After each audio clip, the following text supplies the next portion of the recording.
My name is Dana Lentz. I am a senior writer, editor, correspondence analyst for the U.S. Small Business Administration. I also teach writing at the Graduate School USA, where I teach a number of writing classes, including proofreading and editing, fundamentals of writing, writing for results, effective government correspondence, and several others.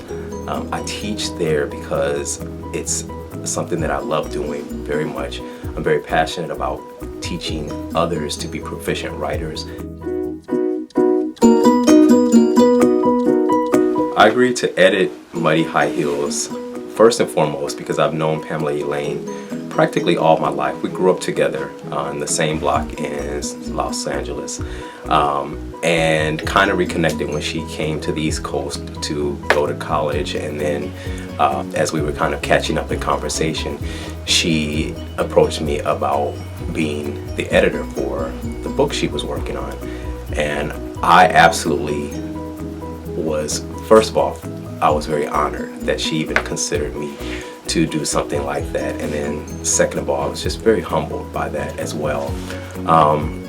But it was just something that I knew that I could not pass up, especially when she told me just a little bit about what the book was about. And I just could tell that there would be a lot of healing in that for many people. And how could I not be on board with that?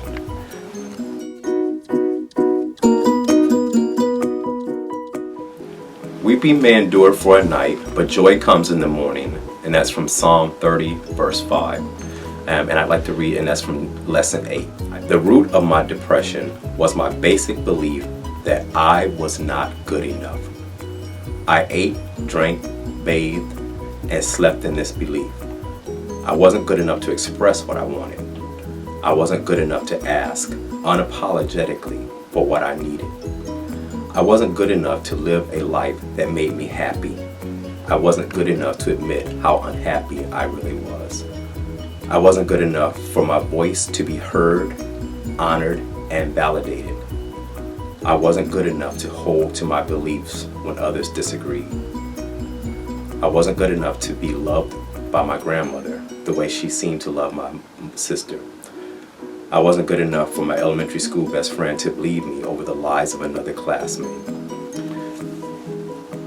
So the reason this particular passage resonated with me is because it really hit home, made me take a painful look at me and my life and where I was in my 40s and still not feeling that I was deserving of love and other and happiness.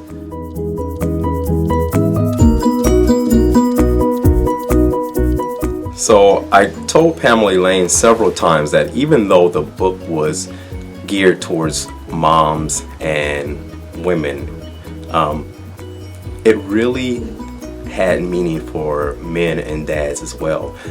I've been a single dad for a number of years. I have two amazing young men that I've been caring for.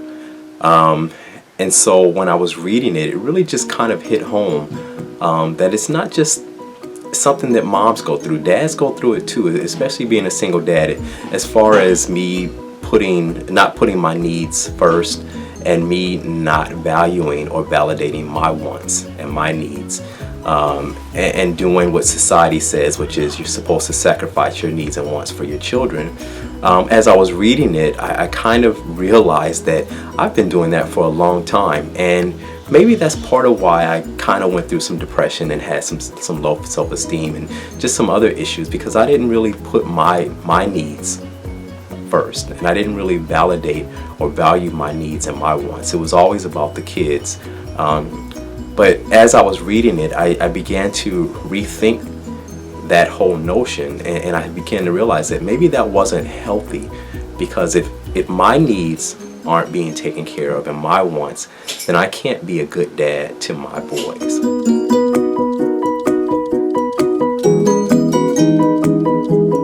One thing I would definitely want is for women and mothers to take away the fact that they have to take care of themselves. If they're not taking care of themselves, they're not going to be any good for their children, for their spouses, or anyone else. So your needs matter.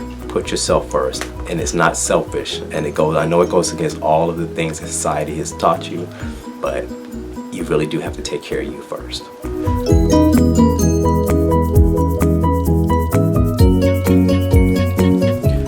So one of the things that's changed me since reading the book, or one of the things I've changed about myself, is that first and foremost, I recognized my depression and I sought help through a qualified therapist.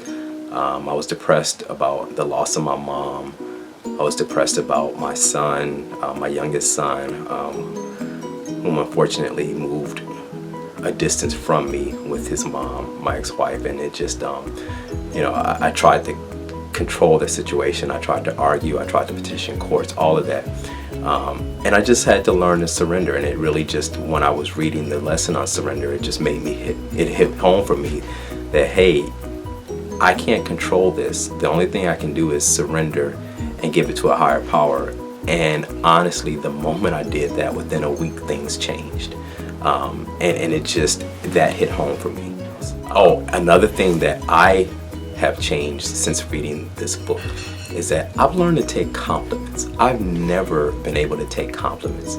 I remember my cousin was here recently from Dallas with his wife and their daughter, and he said that I was the smartest person he knew, and I almost reverted to my default response, which was something like, oh, you must not know many people. Or I really remember reading, the lesson and just really having more self-esteem and feeling worthy.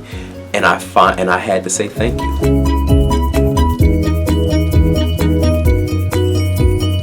One last thing I want to say is more so to the men and the guys. Fellas, don't let the cover fool you. When I first saw the cover, honestly, all I could think of was chick flick.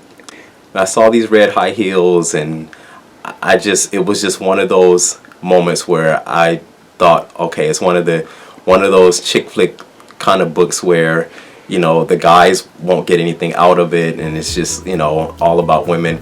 But honestly, fellas, there is a lot in there for you as well, because you have to maintain yourself.